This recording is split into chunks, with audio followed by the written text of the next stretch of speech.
All right, hi again, this is Jack. This is going to be showing you how to use an audio interface with Kazam instead of just the default microphone on your laptop or whatever device you're using. So I have all this lovely gear over here that I would like to use. So I need to tell Kazam to read my audio interface.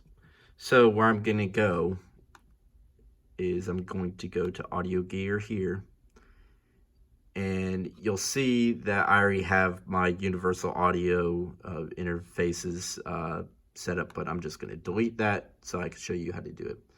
Okay, so it should show the system default and the regular default audio inputs and outputs right there, but we're going to click on add new gear. You do not need to watch a video because you're already watching a video. It'll stand here for a second. Thank you. Nope. No instructions. I don't need instructions. You're going to go to audio input device, and I'm going to go down here and choose universal audio Thunderbolt. And this is something that's very cool. It's going to scan and show me my latency. My latency is good, which is good.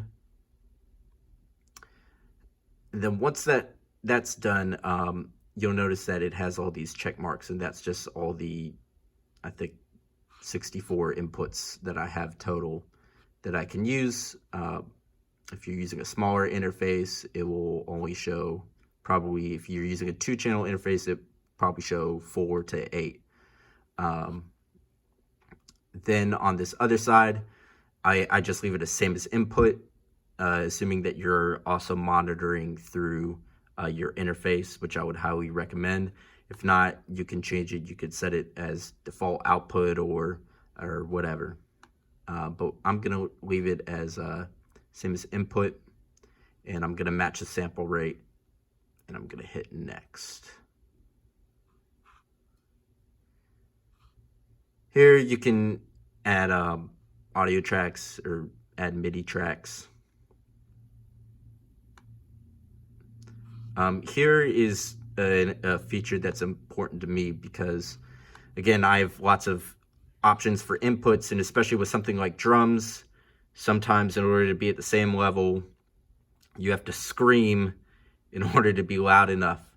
But luckily, I have another microphone I can use for talking. So this section is irrelevant if you just want to use the same microphones for your talking and your playing. But say you have a 2-channel interface, you can set up one microphone for your playing. If you're playing saxophone, set the level for that, which would be using your music microphone. Or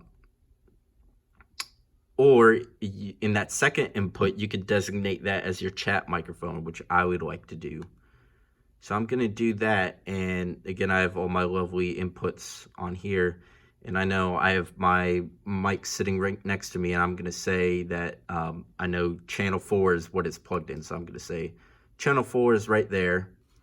So that way, once you open a session, you can actually mute your chat mic or mute your music mic. Your music would be whatever mic is on your instrument of choice.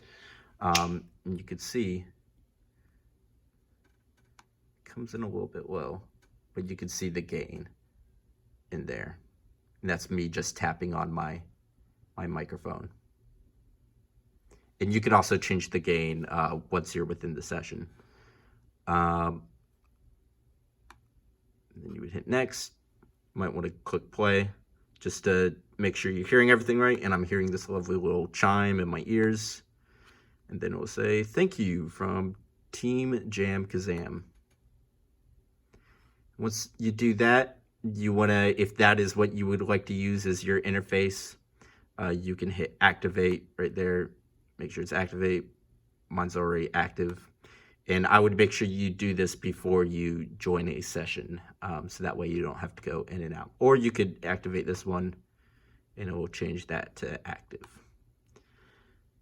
And then you go to home and you join your session.